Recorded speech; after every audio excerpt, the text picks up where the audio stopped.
But anyway, that's the wisdom of the day, man. In case y'all didn't know. But let's go ahead and jump into uh let's go ahead and jump into some of the top headlines um of the day. First, first we're gonna jump into this segment. More young adults are living at home in the US. And I'm sure they're specifically referring to Gen Z, but we're going to hear what they got to say. This is a news segment, by the way. Uh oh. Come on now. Let's jump into it now. All right, here we go. More young adults are living at home probably than ever before. But what are the reasons why? Let's find out.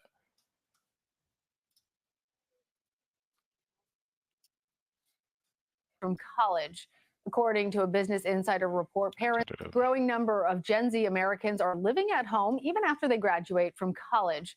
According to a Business Insider report, parents are financially supporting their adult children well into their 20s in this tough economy. Only 16% of people between the ages of 18 to 24 say that they are completely financially independent.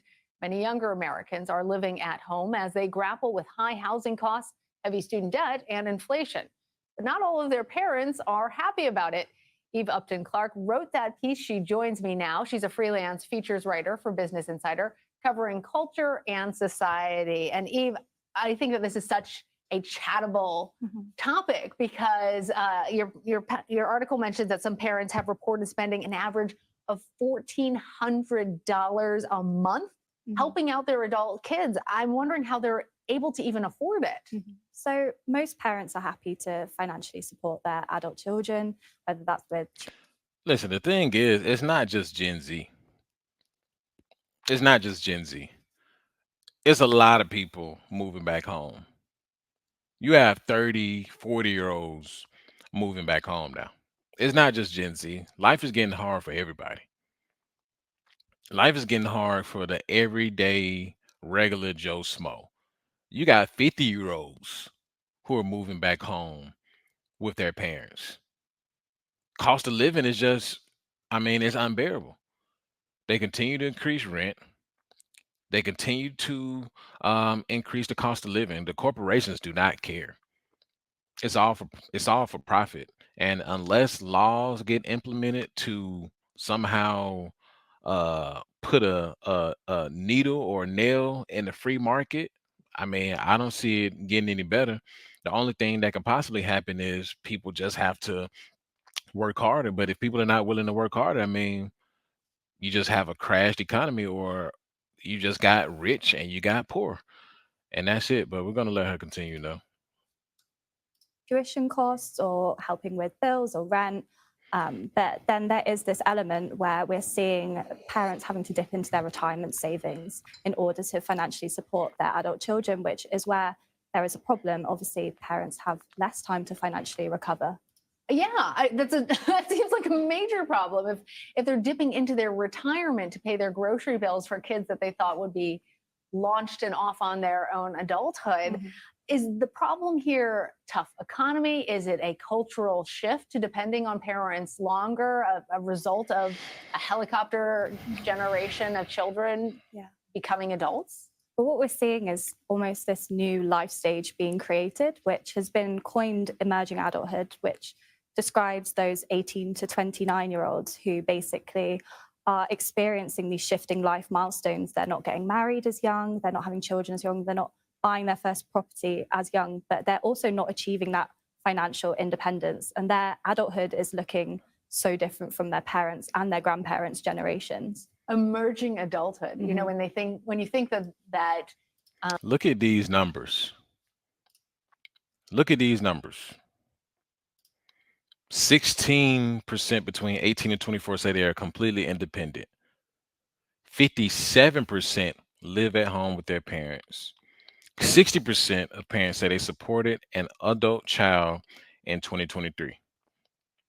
I mean, what else? I mean, what else is expected?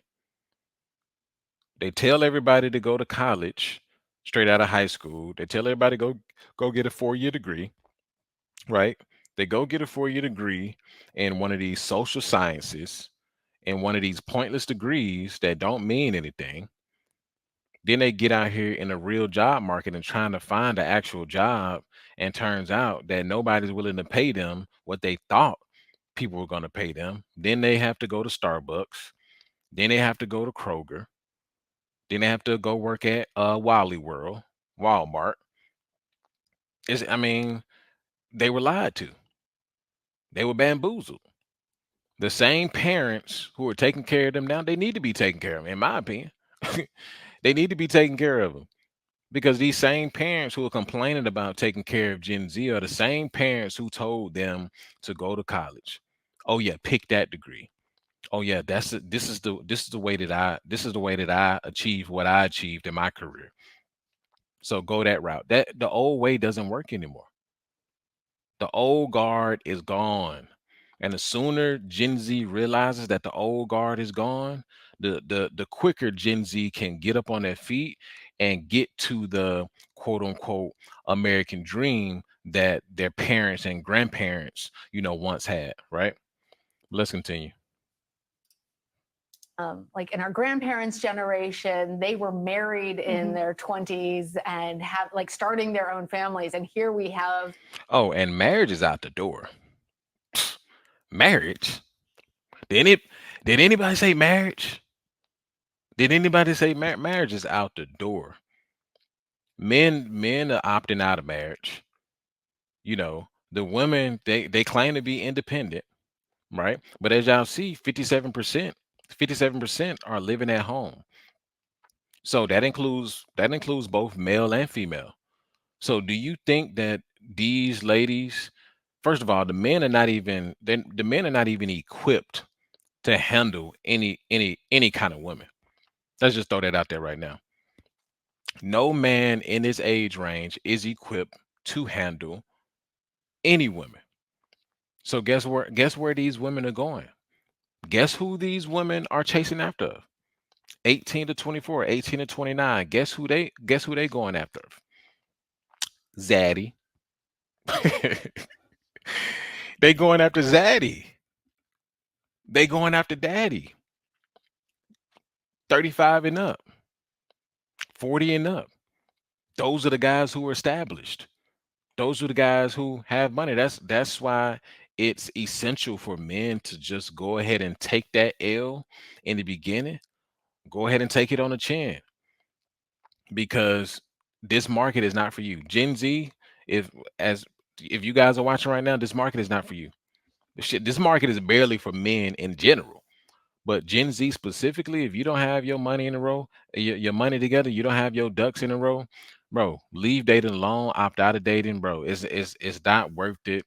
A lot of these Gen Z women, they weren't raised to be wives. So even if yourself is ready to take on a woman, even if you're ready to take on a wife, a lot of them weren't raised to be wives. So you can come in it, ready to go. You coming in it with honesty. You're coming in it with, you know, balls to the wall. Pause. No homo. You coming in how you supposed to come in as a man.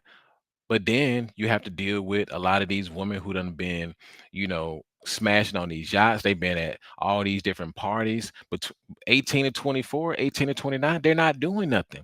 They're not doing nothing but working their little barista job, popping pills, going to parties here and there.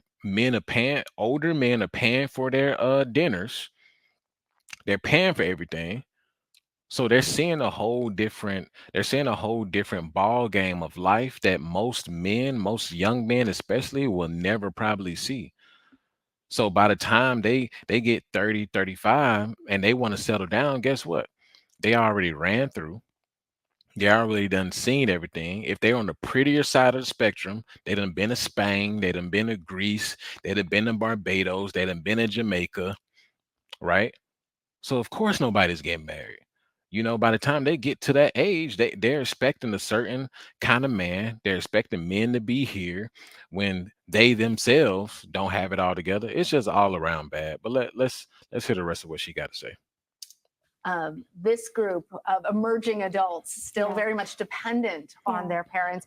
I'm wondering how much this trend has changed. And we saw a lot of this happening, obviously, during the pandemic, where people were losing their jobs, couldn't pay their bills, and also just wanted the Mhm. comforts of being at home. Have some of those people really started to move back out and are now on their own, or that changed society? I mean, in the past decade, we've seen the number of parents supporting their adult children, it's doubled. So this has been a huge shift. And I think it's important to say that this isn't necessarily the problem or the fault of parents or their children. You know, these are young people that are graduating with huge student loan debts, who are experiencing rising housing costs, and then So if it's not the fault of the parents and it's not the fault of the freaking children, who the hell fault is it, man? Who fault is it then? It's somebody's fault. It's somebody's fault. Both parties are responsible. Everybody's responsible. Everybody has their hands in this. Both Gen Z, both young people and their parents and the government and everybody and the universities. Everybody has their hands in this. The public university system in America is for profit. It's for profit. Why in the world do they increase uh, tuition tenfold every single year, 100-fold every 5 years? How is this even possible? How is it possible that these universities, they accept federal funding, right? They accept federal funding, but they're allowed to increase unnecessarily tuition to make it unaffordable for most people. Most people can't afford $30,000 a year, especially out of state. $50,000 a year to go to a good school. Most people in this country cannot afford that. But yet they receive federal funding and they're allowed to do this and still make profit. But then she's saying nobody's responsible. Oh, somebody's responsible. Somebody's responsible. But okay, man. going into jobs where their salaries aren't matching up with inflation. So for most of these young people, they might want to be financially independent, but they don't have the means or the stability to feel that they can go out on their own. Or if they do, they're moving back home. There's a question about whether this is a potentially dangerous cycle, that the parents are taking care of their emerging adult kids and dipping into their own retirement savings, and they won't have enough to sustain themselves when they're ready to retire, and then will have to depend on their kids. Is this a problem? At what point should parents cut the financial umbilical cord? I think there's no one size fits all approach. It's going to look different for different families. I mean, from the parents I spoke to, some of them were more than happy to financially support their adult children for as long as it took for them to achieve that level of stability. But for others, there was a real concern about empowering their adult children and not enabling them. But I think most young people in their 20s don't necessarily want to be living at home with their parents and will be doing everything they can in order to move out as quickly as possible. So count on that as the deciding. Yeah, it's definitely a multifaceted issue, right? It's definitely a multifaceted issue. Some of Gen Z, they're just lazy and want to stay home and don't plan on working, don't plan on doing a damn thing at all. But then you have the other side where you have people, men and women, who probably worked hard for a degree, were told that they would get this, get that, didn't do that much research. The counselor told them this, the parents told them this, the public school system told them this, and they're trying to make a way. But then you got to realize we faced hard time after hard time, just coming out of the pandemic. Then we dealing with the economic downturn. Then we dealing with the politics. I mean, America's all over the place right now. It's a free for all.